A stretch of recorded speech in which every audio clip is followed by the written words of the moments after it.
Welcome back to BrainWise, Our Lives Decoded. I'm Bastian, your host, and I am joined by my co-host, Phil Dixon. And we are extremely excited to continue and actually wrap up our series on our brain's 5 driving forces, which today is going to be on pleasure.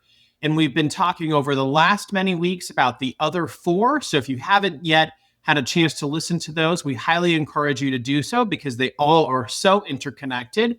But before we just dive into the deep end on all things pleasure, which should be a fun topic to talk about today, Phil, how are you? I'm great. Today is Friday, and theoretically, we're having our granite delivered for the kitchen remodel.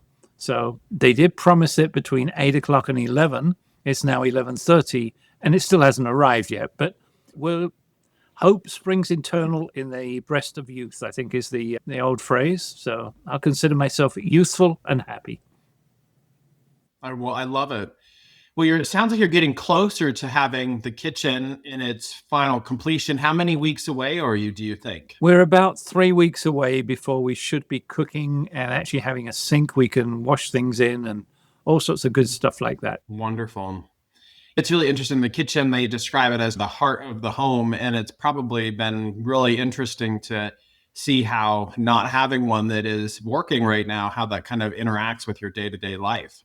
It's getting old. We're living in 3 rooms at the back of the house while the rest of it, and it's about probably a total of 450 square feet. And so it's been a little tight. With 2 people and 2 dogs, I can only imagine. And as we've discussed before, the dogs are not tiny ones either. Right, no, they're not. They're not 8 pounds like one of mine is. Right. That's called lunch, I think. Yeah, basically. So, Phil, what is your brain wise or brain unwise moment from this past week? I have a specific one and a general one, if that's okay. Okay. Absolutely. The specific one is Kathy was traveling this week and was due to arrive home on Wednesday evening. And her plane was delayed out of Dallas. And in the end, we were on the phone and she said, look, why don't you just go to bed? And the BrainWise moment for me was I heard the tone in her voice, and she sounded exhausted. And even though the plane was late, I went in and instead of her having an Uber driver, she got me instead. And I think it was probably the most BrainWise thing I did all week. Awesome. So that was good. I want to talk a little bit for our BrainWise friends about humor and the importance of humor in our lives. And I learned a new humorous, I don't know whether it's an aphorism or an anecdote. I learned it from our contractor this morning. And he was referring to something that made him pobard. And I went, what's pobard? And so he said it's pissed off, bitter, angry, resentful, disappointed, and depressed. The whole gambit of emotion. And so I just cracked up, and it made my morning to have a good joke about what was going wrong. So that was my 2 BrainWise moments for the week. I love it. One, as we were preparing for our episode today, we had several laughs in addition to and talking about Pobard and then a couple of others. And it certainly put my brain in a really positive place too. It's just amazing how humor can really help set the tone for the day or for what you're about to accomplish. Actually, on a professional note, one of the things I've done for quite some time is we do a lot of virtual all company meetings or even just small group meetings. You will always play music on the front 15 minutes prior to it starting to get people in the right headspace and have a little fun. But then in the chat, we always tell work appropriate jokes and get people laughing because it's one, setting the stage for how we want to proceed as an organization through the rest of our day. And then 2, it's just some lighthearted humor that we can use to help diffuse some of the things that are probably going to happen on some calls that we're on. So it's certainly a powerful tool to help us all set the stage and set the right expectations.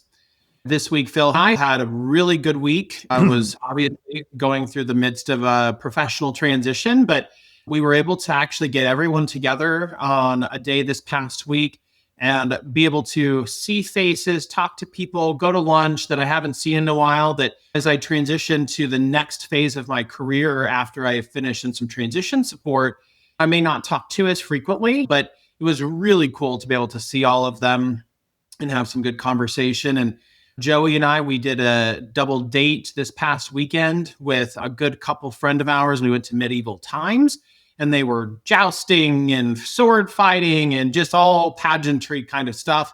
But it was so fun to do. So I highly encourage anyone who has even a mild interest in something like that, certainly go, because the folks are very talented. My BrainWise moment from this past week, and I probably wasn't intentional necessarily, which is the goal, is to start doing a lot of these things more intentionally, but is setting boundaries, both at work and also maybe with friends. This can be applied across a variety of spectrums. Particularly for me, it was in some work context, or extrapolate that out into some other aspects there too.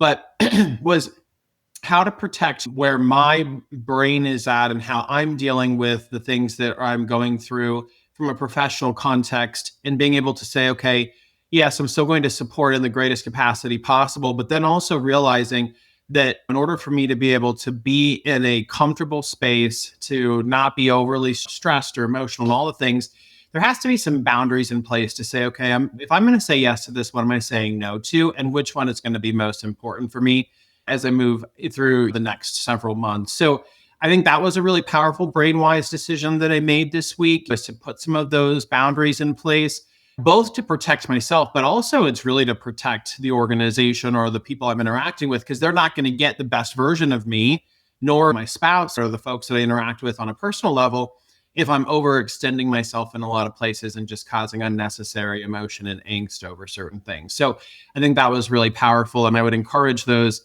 who are probably experiencing the same thing in their life to what are some realistic, respectful, and appropriate boundaries that you can put in place. Not walls, right? Because the walls keep you from creating connection with other people. That's certainly not what I'm describing. But how do you protect your time or protect the things that you're interested in, so that way other things don't infiltrate it? First of all, congratulations, because putting boundaries in place is very powerful for everybody. But I actually think that might be a topic of a conversation on not only putting boundaries, but what's in the way of us all putting in boundaries in a respectful manner. And it really comes down to how the brain is feeling about saying no. And some people can do it very easily, and others have a really tough time to do it. So I think it would be a good idea for us to actually put that in one of the podcasts in the future. Yeah, I would agree, because I've interacted with a multitude of different individuals, and they're at a different place on the spectrum of being able to say, I can say no to this, or I'm going to say yes to everything. There's a spectrum of folks on where they are and being able to do that. And but it is I'll just give a very quick idea for anybody who's listening, saying, hey, here's one idea. And that is, we have a mental image of saying no is final. Yeah. As opposed to saying no is the beginning of a negotiation. Instead of just saying no, what you can do very easily is say, no, I cannot do that, but here's an offer of what I can do.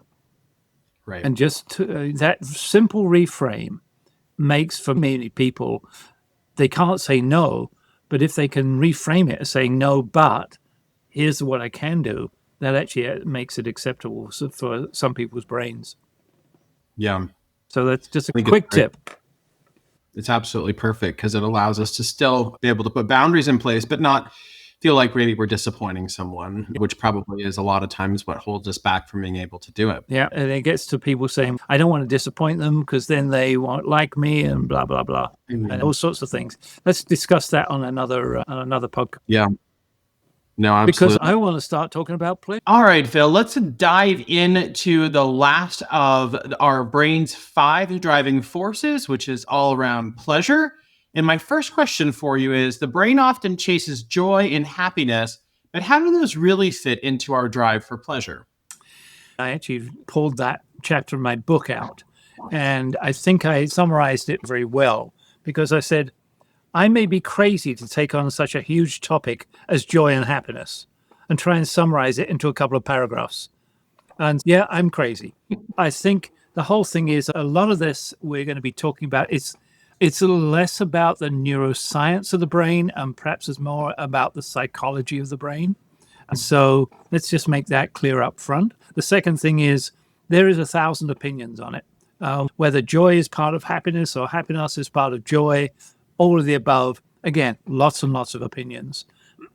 So what I'm going to do is give you what my opinion is, and I'm happy to be wrong. So one of the things that I did look up was some of the more referenced definitions of happiness and joy. Most people turn around and put happy as a big bucket and then some things underneath it, one of which is joy.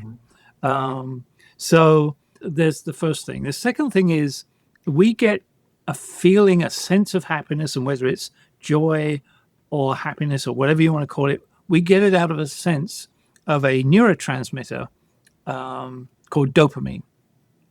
Now, dopamine is it's both a really good character in our brains and a really bad character. And so we'll explain what's going on. First of all, I said it was a neurotransmitter and it's called dopamine. Yeah. Is it okay if I dive in a little bit deeper? Yeah, let's do it. Because we said we weren't going to teach our BrainWise friends to become neuroscientists, but this I think is fairly important. And that's, most people have heard of the neurons themselves. They're just elongated cells, essentially. And when one cell comes up, or one neuron comes up against another, there's a sort of, for the petrol heads or the gas heads above us, they look like the valves in an engine splayed out at the end. And there's a little gap between the two, and we call that the synapse. And the way that the messages are transmitted across the neurons is at the end of one of these neurons, just before you get a synapse, there's a neurotransmitter that gets released. It jumps across the synapse and then gets passed on electrically, actually. So it's a fairly complex process. Are the ones that exist in that little infinitely small gap between the two. And when they get triggered, a feeling of joy or happiness comes along, dopamine sends a little message out, and it's a transmitter that gets triggered across. But dopamine itself then dissipates fairly rapidly. So the physiological effect of joy or happiness after an event fairly dissipates. In fact, it dissipates anywhere between 2 and 5 minutes. So that's why when something happy happens to you, or somebody says something warm and nice and it feels good, that feeling dissipates fairly quickly. Right? The psychological aspect of it, that you were just rewarded, the memory of that reward stays around for your psychology. The actual physiological feeling goes away pretty quickly. So that's what's going on in the background. That's in contrast to when cortisol gets released. Cortisol is a hormone that gets released into the bloodstream. And for the effects of cortisol to go away, it takes multiple hours, 2 to 5 hours, typically, depending on your metabolism. So very different animals or dynamics that are going on. The effect of feeling good doesn't last anywhere near as the effect of feeling bad. Yeah. Very interesting perspective, because I think we could go down a whole conversation track, which is in that vein of cortisol taking longer to dissipate or to work its way out of the body versus dopamine, which its impacts are fairly rapid and it goes away pretty quickly. Also, on how do you balance then in life, to the degree we're able to, of course, balance the positive things that you're experiencing versus maybe the more negative things or unhappy things. To me, it sounds like joy might be the emotional payoff that we might be looking for. Happiness is the emotion or the experience or what we're feeling, but then there's a payoff, which is maybe we're feeling joy, and it can show up in a lot of ways, professionally, personally, in marriages. And so celebrating the milestones, laughing over something that you find funny with your spouse, or professionally accomplishing something. There's all kinds of things that we can do to create those small moments of magic or moments of joy to help us get that little hit of dopamine. Yeah, absolutely. And what I'm going to paint a sort of a bad picture of joy for a moment. I'm not a downer by any means, but what happens is when we get that little hit of dopamine, we feel really good about it. So we go back and we go, you know what? I want that feeling again. But if you do the same thing, you don't get on the second time round, you don't get quite the same hit. So what we do to compensate for that is we do a little more of it to try and get that same dopamine hit. Yeah. And then the third time round is not as good. So we compensate again, and that becomes the beginning of all the addictive cycles. You took the words right out of my mouth. A Meatloaf song. You were taking the words right out of my mouth. Maybe not the song part, but the addictive track and how that begins to happen for people on a variety of different topics. It doesn't have to just be related to alcohol or drugs. There's a lot of other addictions, food addictions, visual, all kinds of things. Yeah. And this guy. The phone. We've become addicted. Most people now, they're a little upset if they leave their wallet at home, but they're really angry or pobard if they leave this at home. Yeah. And it's interesting to watch too, because if you reach for someone's phone by accident, or maybe potentially there's like this initial reaction, like, oh my gosh. And I think some people, especially in marriage, might think, oh, what are they hiding? But really, it's probably not that. It's more related to the addictive features or experience that's coming from it. If you're posting on social media, like we're posting to promote our podcast that we're on, because we want as many people to be able to learn from the experiences we're sharing. But I find myself going, oh, how did that post perform? Thankfully, I'm able to cognitively take a moment and back up and say, okay, this isn't the most important thing. Let it go. But there is also this, I'm like, oh, that's exciting. Someone just posted and liked or favorited our videos. So I think a lot of it, of course, in life in general is everything in moderation and nothing overextensive. But it's definitely taken on addictive property, especially with social media. Yeah. And how it can relate to how we see ourselves and see the world around us. And it's almost enforcing that whole, we call it the dopaminogenic cycle. When you get that, oh, someone liked my message or someone read it, you get a little hit of dopamine right there. And so therefore that's going to trigger you to want to go, oh, let me go and look more quickly next time. And so it all starts. But I want to take us on a tangent because it triggered for me. So Kathy and I went for dinner last night at a brand new restaurant, never been to it before. It was lovely. There was hardly anybody there except a couple that walked in about 15 minutes after we did. And within 10 minutes, they weren't talking and they were both on their phones in what I assume was going to be a date night. We get addicted to these things and it overrides all sorts of other aspects that it shouldn't be overriding. It's interesting you say that because my husband and I, we talk about it a lot and put our phones down, focus on conversation with each other, turn the TV off, or I call the boob tube, turn it off and no screens. And I think one of the things I saw, and I can't take credit for coming up with this, but I honestly can't remember where I saw it. And probably multiple people have shared it, but especially in spousal relationships or romantic relationships, if we were as intimate with our spouse as we are with our phone, meaning we touch our phone more, we look at our phone more, we lovingly dote on our phone more, we're more attuned to it coming through. If we did that same thing with our spouse, how amazing would our relationship truthfully be? And we take our phones with us everywhere. We do. And we don't always take our spouse with us everywhere. Right. We should in our minds, right? Always be thinking about that. And the phone serves as a form of many varieties of temptation in life, right? To do things that maybe are counterproductive to what you're trying to accomplish in your marriage, because it's a form of resentment or jealousy comes in over how much someone might be touching your phone versus actually having a physical relationship with your spouse. So I just think it's really interesting and something to always keep in mind, because how can you maybe replace some of the dopamine that you're looking for from your phone with time with your spouse? I think that's, in some ways, I took it on a tangent, but it's not, because we get joy out of an interaction with the phone. Or, I mean, it used to be the only people that would have that level of availability would be doctors and first responders. And now we all get sort of a joy out of, oh, someone wants me, and it's instantaneous. So anyway, It is. those are some of the aspects on joy and happiness. If we just take the list that I'm working on, happiness gives you joy, keeps you interested, you're proud, you feel accepted, you feel powerful, peaceful, intimate, optimistic, and there's a whole bunch of other words that go around it. I just want to tag on to one thing that you said. You mentioned how everyone has access to us now, and this person wants me.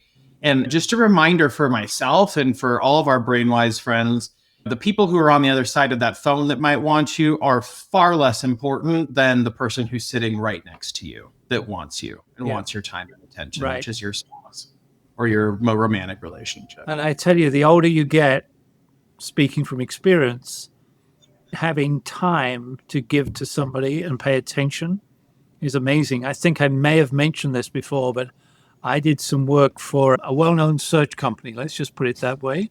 And when we had some listening exercises, we had people listen for 2 minutes to one another. And the most mind-blowing thing for me was at the end of pretty much every session we did, they'd say, it's incredible. I don't think I've ever had anyone listen to me for 2 minutes. Right. And so try it for all our BrainWise friends, try it one of these days, just listening to your partner or your child or parent or whatever it might be, just hanging in and listening for 2 minutes is a very powerful exercise. It is. You'll probably find that you get joy out of the listening experience if you're truthfully sitting there to learn about what the other person might be saying, or recognizing that it's bringing them joy by being able to be listened to. And there's a lot of research that says we get joy out of receiving a gift. We get more joy out of giving that gift. So if we think about listening as our gift to the other person, maybe we're going to get more joy out of that than we realize. Yeah, no kidding. So try it, experiment. It's the worst that could happen. Your ears aren't going to bust. Your brain isn't going to explode, maybe depending on what the topic is, but then you just have to ask for a pause and come back. That was a joke. And that's the topic for a different conversation. Exactly. Phil, one of the things, and we were actually talking about this earlier in the different sublayer of emotions. And so happiness researchers talk about those sub-emotions like achievement, amusement, contentment, pleasure, relief, elation, etc. How do those shape our pursuit of joy? I think they're all part and parcel of the same thing. To me, there's lots of people who have done lots of research on what makes us happy. And there is some school of thought that actually says we don't know what makes us happy. We project into the future what we think might make us happy, but when we actually get there, it doesn't. And that's a lot of disappointment for people. So I don't have a separate category for all those things. I would love to have people respond back to us. And with the amount of people that are getting to know about the brain now, and with what makes them happy, how would they make that brain link? Yeah. What are the things that bring you the most joy, or that you feel most happy with? And if you follow us on social, you can put it in the comments or direct message us, DM, or you can email questions at my BrainWise coach, because we'd love to hear your thoughts on that. Yeah. And I'm remembering what we wrote in the book. And there's a very good colleague of mine that he was immensely successful, and he decided to build an outdoor kitchen. Where it went was a whole different thing. And he was very self-aware. And after a while, he sat back and said, actually, I don't want an outdoor kitchen. What I want is a moment of joy with my friends with a cooked steak and a nice glass of red wine. So the joy of getting an outdoor kitchen wasn't around having an outdoor kitchen. It was having those joyful moments. Right. 100%. I think if we look at a lot of things in life, the most joyful that we probably are is when we're around people that we truly care about. Yep. And having time to fellowship and just be in company of those that we care about us and we care about them, and being able to create new memories as we go about life. So I'm going to jump right in and give us one of the 98 exercise is So you took it up to 98 today. It wasn't me, but I might go to 99 when we get to the end. We'll see. For people to actually take a few moments and what actually brings them happiness, joy, pleasure, label it. But what are the things that seem to make them happy and joyful? And to what degree are they engaging and bringing them into their lives? It's a great reflection activity because there's a disparity for many of us in terms of where we're spending our time and then what activities actually do give us the most happiness or the most joy. And we might find we're spending more of our time doing things that don't bring us as much joy. So how can we, to some degree, in some cases, adjust that narrative if possible? Yeah. So anyway, that's the first of the 98 for you today. And Phil, how does sensual gratification fit into the brain's pleasure system? How deep do you want me to go?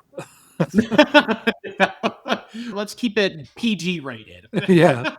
So what we do know is that pleasure, sexual pleasure, whatever it is strongly linked with the dopamine process. There's all sorts of research that's gone on as to why it happens. What's fascinating to me is that what we do know is that between pleasure and dopamine, there is a correlation. What we don't know is causation. We actually don't know whether you feel good and therefore dopamine gets released, or dopamine gets released, which makes you feel good. Here's a chicken and egg situation there. And at least that was the last time I read up on that subject. Now, maybe we've discovered some more since then. One of the wonderful things about the whole neuroscience field is literally things are being discovered every week. So we're right on the leading edge. But yes, Sensual is linked directly with the dopamine effect. Let me add something to it. Yeah. And that is, and I don't think we've talked about this. I don't believe we have. So there's a guy doing a lot of research on taste. He's in England at Oxford University. And he calls taste a ventral because taste gets influenced by all sorts of other things. And now, if you're tasting, I don't know what you're drinking at the moment, but let's say it's water. So let's say it was orange juice, and it was giving you pleasure, and therefore you get a little hit of dopamine. But there's a whole bunch of other things that are going on at the same time, and that is you've got an experience of our interaction, you've got an experience of giving things to other people, and in the way of this podcast. You might be having an expectation of what follows and all sorts of things. So taste is actually bringing all those senses together and blending them. What you think is in your mouth, it's actually happening in your brain. And so that's why, I don't know whether you and Joey have had this, but you go away and you have a drink, bottle of Pinot Grigio or something in a wonderful location, you're on vacation, and you go, oh, these are great. We'll get a bottle of this when we get home. And you buy that bottle when you get home and you go, what is this crap? Not as good as it was there. Because there's all sorts of other senses building into that moment of having all that wonderful stuff going on. And yet when 2/3 or 3/4 of the senses go away and you're only left with the actual taste of the wine, it's not nearly as good. Yeah. And it's interesting because people might be listening to this and going, how does the sensual part of this fit into a professional setting? And it doesn't mean that it's just the what we almost always attribute the sensual nature of the actual definition of it. But it could be that you have a really inspiring space or the sensory rewards of your craft. That could be a way that you're getting some of this in that way. And then I think based on what you were just talking about with how there's more things than just the taste of something happening, I think the same thing can be applied in this discussion when we talk about sensual connection with our spouse, and that the more emotionally connected, it drives a better and a healthier relationship between the two people, because it becomes more than just the sensual part of it. It becomes a deeply emotional connection, which you have with the person that you care most about in the world. And so it just makes the relationship even more resilient, which I think for our BrainWise friends is important because there's a lot of obviously different contexts and perspectives on things. And so we're certainly not prescribing to one thing or the other, but in this experience, it certainly does, at least from a brain perspective, create a more deeper connection with the other person. Yeah. And since we're all about This is the whole topic of pleasure. It's Yeah. important Yeah. for every one of us to experience what is our pleasure. And for me, one of the things, I love gardening. I'm an Englishman, and most English people love gardening. I get a lot of pleasure out of going out and basically weeding and seeing the process of a job well done. Now, if I said to Kathy, please go and spend an hour out there weeding, she'd have to pull her hair out. When she grew up, having to go out and weed the garden was a punishment. We interpret things in different ways. Pleasure for me is taking a great photograph brings me great pleasure. So Yeah. I think you're right. And the sensuality of it is not just the physical sensuality. There's all sorts of other things that go along with it. What is it that brings you joy and pleasure? Right. Some people get pleasure out of playing golf. Yeah, I do.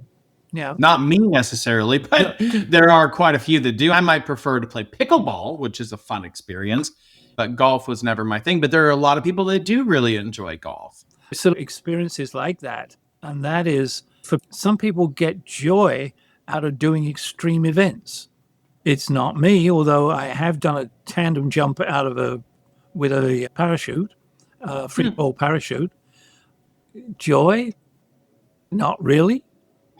Maybe fear. There was a lot of fear and there was a lot of excitement.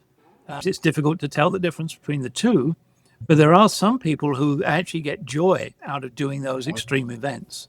They did this research on people walking across a rope bridge.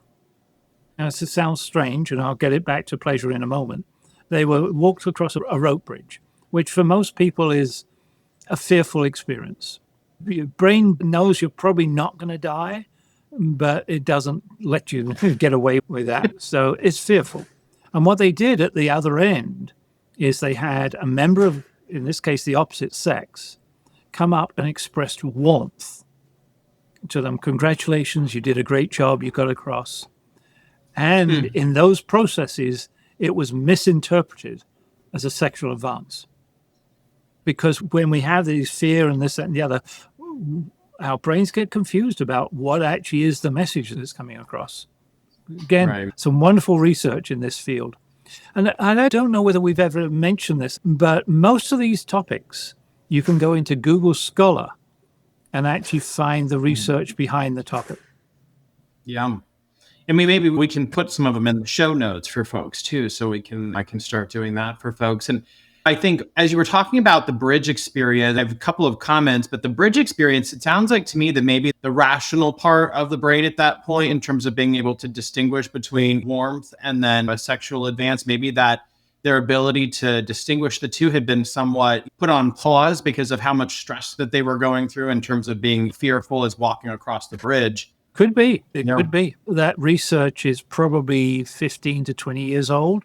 And one of the things I've learned in the neuroscience field is that that's an age in this field with the rate at which it's moving. And then I think the other thing that I wanted to share as a good note for folks is that when we think about what brings us joy or pleasure as individuals, I think that can sometimes create challenges in the marital relationship or spousal or significant other, whatever you want to describe it as. But because there are different things that bring each of the individuals joy, and it's important to pursue them.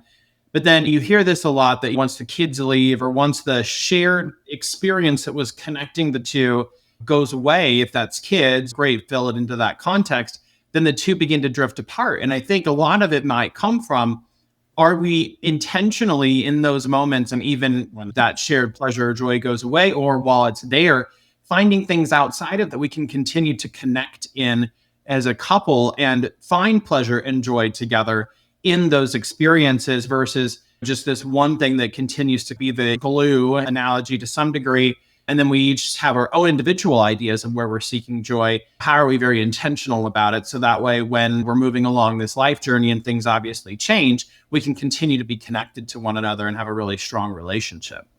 And so yes, agreed 100%. And what I'd like to do is flip it a little bit now. And that is going to sound like a non sequitur, but I'll bring it back. And that is, when we start our day at work, there's two schools of thought. One is, let's do all the horrible stuff first and get it out the way. That's one school of thought. And then the other one is start off by doing something you enjoy and get pleasure out of. From a purely brain perspective, the second is actually slightly better because you establish hopefully a positive aspect in the brain, and you might even get a hit of dopamine or two. That is actually going to then put your brain into a sort of net positive, which actually puts you in a better position to deal with some of the other stuff that you might have to deal with. Whereas if you start off with the negative stuff that you don't like doing, then you're in a negative position. And the best thing that happens is you get back to neutral. So from purely a brain perspective, get some pleasure out of the first things you do. No, it makes total sense because you're just setting yourself up to have a more powerful experience throughout the day as you're going about accomplishing things. And I've been doing that in my switching the paradigm a little bit. And it seems to be progressing in a very positive direction because I get more things accomplished and I feel a little bit better. One of the things that actually help is I'm not the biggest fan of working out. I don't enjoy the actual physical part of it, but I enjoy the achievement of knowing I've gotten it done. And it's not on my brain anymore. And it's like yesterday, I was going to work out in the morning, but I didn't. And I switched it today. And that was the first thing that I did. And even though it wasn't like in the moment, I'm like, yay, I'm on the elliptical. Woo, I'm clapping. No offense to those who really enjoy going on the elliptical because it's my choice of cardio exercise. But it's not like I'm thrilled about it. But when I'm done, I felt very accomplished. Okay, I got this done. It's off my list. Check a box. It's something I didn't get done yesterday, but I feel better. And now as I've moved through the day, I've been way more productive today than I was yesterday, probably to a large degree. And I attribute a lot of it to because I got up and got something done right away. And I wouldn't say there's a lot of pleasure that comes from the achievement of knowing it's complete, even though I may not have enjoyed the actual physical activity of it. The enjoyment or the pleasure of knowing, oh my gosh, I got this done. It was good for me. I feel I can now move on with the rest of my day. It was really powerful for me. Yeah. Let's take it back to exercise. I don't know whether we've actually said this, but part of what we're doing here is helping people become an expert on themselves. Knowing what it is that brings you those levels of joy and understanding the fact that if you do something for yourself, it actually is going to have some extra effects. What are they for you? We give lots of examples out, but everyone's brains are all made the same way, but the impacts of what drives people are very different. Right. So find out for yourself, what is it that makes it good for you? Yeah.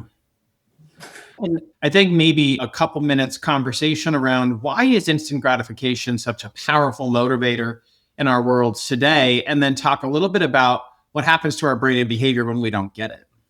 It's a fascinating because I'm not sure that's so much about it. It may have some aspects of neuroscience about it, but I think it's probably got more around psychology and social psychology. So let's go back to communication, and let's go back, let's see, 150 years. Mm-hmm. And you were I'll take it in the English terminology, you were the Viceroy of India, right? Pretty powerful position. And you wanted to communicate with the people back in England. How long do you think it took? A long time, months probably. 3 weeks, months, whatever. So you would write something and hopefully you get a reply. That was probably 6-8 weeks.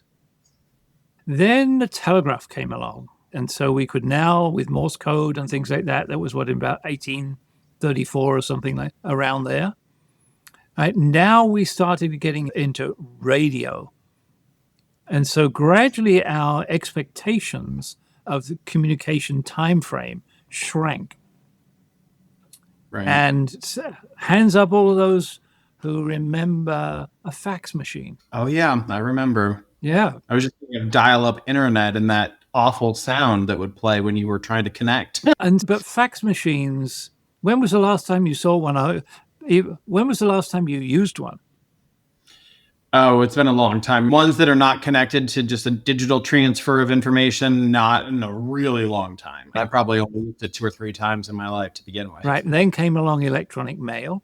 To start with, people used it in a very different fashion. Now I'm told that there's many people don't use it, because they're on instant messenger, etc. So our time expectation, or the immediacy of what we expect, has gradually shrunk in every way, shape, or form. If you send a text to someone now, when do you expect an answer? As soon as you see it. But for many people, I sent you a text. How come? Hey, 2 minutes have passed. You haven't replied back to me yet. Right. Right? The worst ones are the ones that leave you on red, and you know that they've seen it because it says red underneath the message bubble, and they did not reply. Yes. Yeah. And so we built up an expectation, if you like. I don't know whether this is true. I'm inventing this on the spot, but we built up a sort of schema in our brains about how this should work. And when it doesn't work that way, our brains get, dissatisfied. So that's a long answer to your why is instant gratification impacting us. I suspect it's because we built up this schema, this expectation, whatever you want to call it, model of how it, of course, should work. And when it doesn't, we're disappointed. I've got a real-time example. My sister is 6 years older than I am. And she is just entering the 20th century. Yeah. And she just started using WhatsApp. Good for her. Great. And I found out from another sister that she's using WhatsApp. So I sent her a WhatsApp message on Tuesday. I've not heard back. Does she know to check it, I guess, is another question. All sorts of things. Right. But I had an expectation that I would actually hear from her probably within 24 hours. Yeah. But I didn't. We all have this, we've built up something. And so I'm not sure it's neuroscientific as much as psychological. And I wonder, I was just looking back at our conversation around prediction film, and maybe it to some degree fits into that category. At least I know it does for me, because I'll be, for example, sitting and working on the computer doing something, and when ChatGPT starts to take forever or a page takes a while to load, I was trying to create a project plan today and it just took forever. I get really frustrated by it. And it's not because it's taking forever, but it's cutting into time that I need to do other things. And I had built up this expectation that it would be pretty instantaneous and get that part done. And then I'd move on, right? I'm predicting, okay, this is going to take it's going to be this amount of time. I'm going to move on. I'm going to get this done and go through my day to get all these things accomplished. And then because it's taking longer than I expected, now I'm getting frustrated. Now, if I wasn't in today's society, right? And now I can't go back past AC. I always have to have air conditioning, so I couldn't go back too far. But I go back to the dial-up internet days because AC was still around then. My expectation would be different because I wouldn't know anything. But I think if it took longer at that time than what I expected or what I had predicted it would take, now I'm getting somewhat frustrated through the process. And that got tested in real time, I guess, about 5 or 6 years ago. So when Apple introduced the iPhone, right, you switch an iPhone and it's available to you immediately. If you have a pad, you switch it on, it's available to you immediately. For many computers, they have to boot up. And it doesn't take long. 20 seconds, 30 seconds, 40 seconds, however long it takes to mute. Apple didn't like that. So in their newer machines, when they started to do their own chip, they built the M1 chip, it's something M4 now, whatever it is. That's why these machines now boot up immediately. So you don't have to have that wait of 30 seconds for the computer to come online. Right. So we're building it in to every fabric and every seam of society. It's got to be immediate. Totally.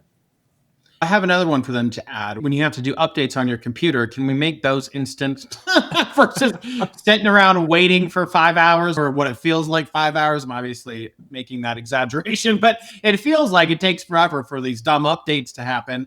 And then you're just waiting around. It actually happened to us when we were going to record a podcast. I mean, I won't tell anyone that I just don't ever restart my computer. So it's partially my fault probably, but still it took too long. Right. And when it says, and I just pour fuel onto that fire, when it says it'll be 21 minutes, and then 48 minutes later, it still hasn't finished.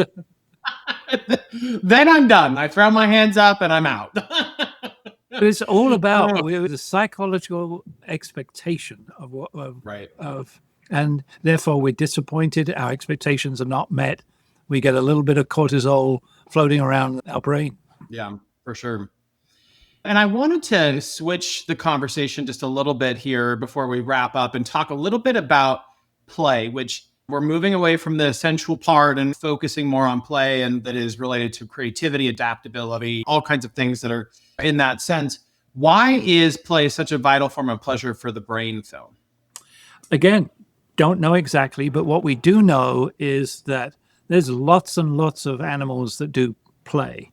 You watch bear cubs when they're born, or a pack of wolves, or whatever it might be, they are playing. And from an evolutionary point of view, it seems like play has a couple of aspects to it. One is practice a skill that you're going to need at some point in time in the future. Lion cubs and tiger cubs practice sort of jumping on each other and growling and killing each other. They're not going to kill each other, but they're practicing what's going to help them survive. And so that's one reason for play. The pure play that we get out of having a game to play is, again, fascinating. Let's take pickleball. You mentioned it just now. You like playing pickleball. What is it? A little bit. Do you like winning?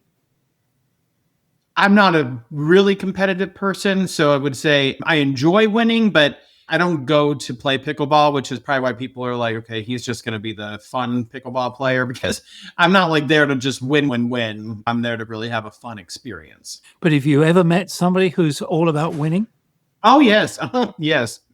Right. And my response to that is if you're all about winning, why not always play somebody worse than you are? Then you're guaranteed to win. So when you get into that level of conversation, then it becomes different. And actually what we want for many people, it is the winning, we get a hit out of that, but it's actually the challenge. The achievement. The challenge of doing something challenges ourselves. And so I think that there's play has something about the reward aspect of being challenged, not too much.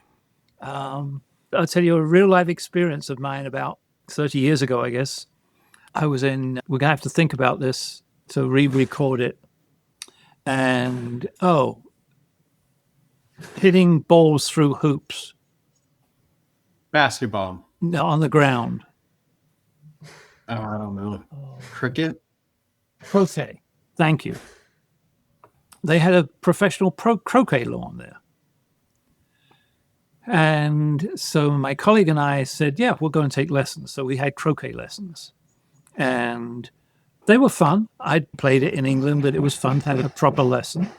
And at the end of the lesson, the professional who was teaching us said, there's a gentleman coming down who would love to have a game with you. And she said, and he and I will partner up, and you two can partner up. His name will mean something to some of our BrainWise listeners. His name was, he's probably dead now, but his name was Y.A. Tittle. Have you come across him? Apparently, he was one of the best quarterbacks on the planet a long while ago. Mm-hmm. And so he comes down. My colleague is enamored because he knew. I hadn't got a clue who Y.A. Tittle was. Y.A. Tittle and the professional then proceeded to wipe out whatever it might be in the game. I think we got 1 point off them out of 30, whatever it goes up to. But what was intriguing is that we got talking to his wife, and she said he loved it. He beat you by the greatest margin. So he really wiped you on the floor. Absolutely. And at one point, I remember John and I laying there, and John looked at me and said, this is about as much fun as a root canal. And so, play is, a complex environment. And in fact, if you actually turn around and say, it's child's play, for many children, play is not child's play. It's very serious. It is very serious. And that brings me to a point where play isn't just necessary, I don't think, at least in my humble opinion, for just children or young individuals. It's necessary for all of us. It's just what we do in terms of play obviously might change as we get older. But I think what happens a lot of times is there's cultural or societal pressure that tells us play is unproductive, it's childish, it's whatever. So we trade it for more serious pursuits.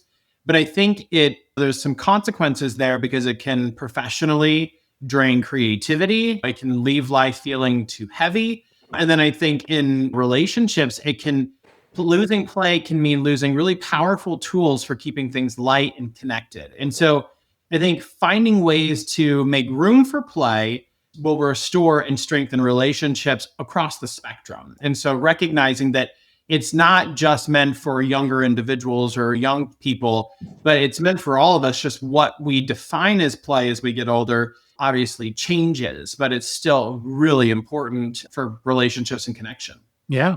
And you could extend that to play as in going and watching a play. That's a vicarious experience, obviously not direct, but stimulating our senses. For me, going to a great classical concert is, I don't say it's the ultimate in pleasure, but it's right up there. Oh, absolutely. I love that kind of thing. We went to Shakespeare's Tavern in Atlanta, and I just love going to those kinds of experiences because it's just so fun to watch. How was he? No, he wasn't there. He didn't make an appearance, unfortunately. But his proteges, those who he speaks through today, they certainly did a really good job. I cannot remember the name of the last one we went to. It was the one where it was a Fantasyland, maybe Midnight Summer's Dream, possibly. I probably totally butchered it, and our BrainWise friends will tell me, which is fine. But I believe that's what it was. But there was some fantasy involved. And Phil, I think that in terms of our last part of this conversation around pleasure, we obviously couldn't have talked about the whole gambit of it if we didn't talk a little bit about how does love fit in to the brain's need for pleasure. Part of me wants to respond with Tina Turner's "What's Love Got to Do with It?" But I won't go there. I go back to the beginning, trying to describe the interaction between love and brain. It's a huge topic. There are some great, if our BrainWise friends are not familiar, there's a couple of wonderful books by Helen Fisher, where she talks a lot about the relationship between the brain and sex and love and friendship.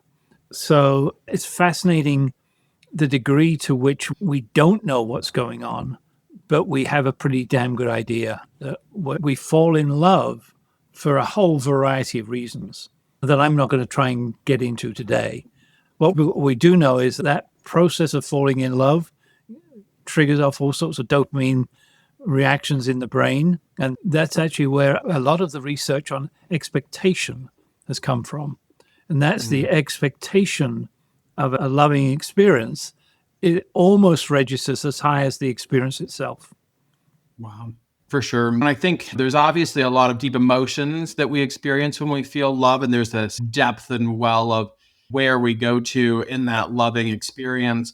And then I think a lot of times people will ask themselves as you go along the journey, then why does it feel like you might be to some degree not feeling that same depth? One, there's probably a discussion around infatuation to some degree, but I also think that there is this piece where loving is a choice every day. Every day that I wake up, I choose to love Joey, and I'm going to choose to love him because I care about him for a variety of reasons. And in relationships, we may not always like the other person in that particular moment. We can always choose to love the other person. And so it does become a choice, and then being intentional and how are we continuing to get to know one another and exploring the well of who we each are as individuals and its new relationship. And there's just so many things we could go into, which just all fascinates me and is probably one of my biggest passions to decipher and understand.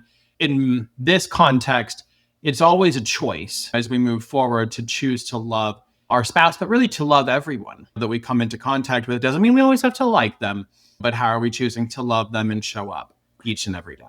So you just triggered something off for me there. That might be a podcast we do in the future and bring on a panel of 3 or 4 people and have them have a discussion about what it's meant to them. And Kathy was talking the other day to me about a couple that were interviewed. They've been married for 70 years. How do you keep it? How do you keep the love alive? And he turned around and said, he makes me laugh every day. Takes us back to humor. there's another podcast for us. We'll get 3 or 4 people I love it. on there, and you ask them that question. No, that'd be so fun to dive into that. I think we would have a blast having that conversation because it's so different for everyone. Yep. So, Phil, as we wrap up our conversation on pleasure, are there any final thoughts that you would like to share on how our listeners or our BrainWise friends can use the information that we've talked about today to decode their own life? I think I'd go back to where we started, and that is what it is for you as an individual. What are things that bring you pleasure? Whether it's hobbies or whether it's your activity or running, or for me, I get pleasure out of solving a problem. And so what is it for everybody? Identify it, and then what would have to happen for you to double that amount next year, next week, tomorrow, whatever it might be? Like for me, I know spending time with my spouse brings me a lot of pleasure. And then I also really, if I had more time and someone who could clean up for me, because it's so very funny. I love to bake and I thoroughly enjoy it, but then there's 2 problems. One, I don't like cleaning it up, and then I eat too much of it. So I have to find ways to give away my baked goods, which is also a form of pleasure, and I do that too. But then I need some cleaning fairies to come in and clean up the mess for me along the way, because that part, I'm just like, oh, barf. And then in the middle of summer, it's too hot. So I usually get that started back in the fall, but I truthfully do enjoy baking because it's such a creative process. So the pleasure I'm going to get in about 3 weeks is that we'll have a kitchen back to actually do some cooking. I'm not a baker, but I love to cook. Joey and I are going to come on up and visit you when the kitchen is remodeled, and I'll bake for y'all. There we go. Perfect. Yeah. So as we think about going through the week, here are the other 97 questions to add on to the one that we shared earlier to round out our 98. They actually counted, Phil. I don't think they would get to 98. We never know. Maybe we've shared enough throughout. It's a metaphor that we... Yeah, exactly. So what brings you the deepest joy, and how often do you make space for it? Which types of happiness do you value most? Achievement, amusement, contentment, pleasure, or relief? How patient are you when pleasure is delayed, and how does that affect your choices? And how do you invite stimulation and play into your work, your home life, and your relationships? And finally, what role does love play in your definition of pleasure? So pick 1, maybe 2 to reflect on over the next couple of weeks as you think about the episode today. And really, I think probably the most important is, what are the things that do bring you the most pleasure? And then how can you make more time for those as you go along your life journey? And that is our episode today. Thank you for listening and tuning in as our faithful BrainWise friends. We're always glad that you're with us. And we would ask that you do us a huge favor: comment, review, subscribe, and most importantly, share this podcast episode and our show with others in your professional and personal circle, so that they too can become BrainWise friends and be able to decode their life from a brain perspective. As always, if you have questions, reach out at questions@mybrainwisecoach.com, and we'll talk to you next week.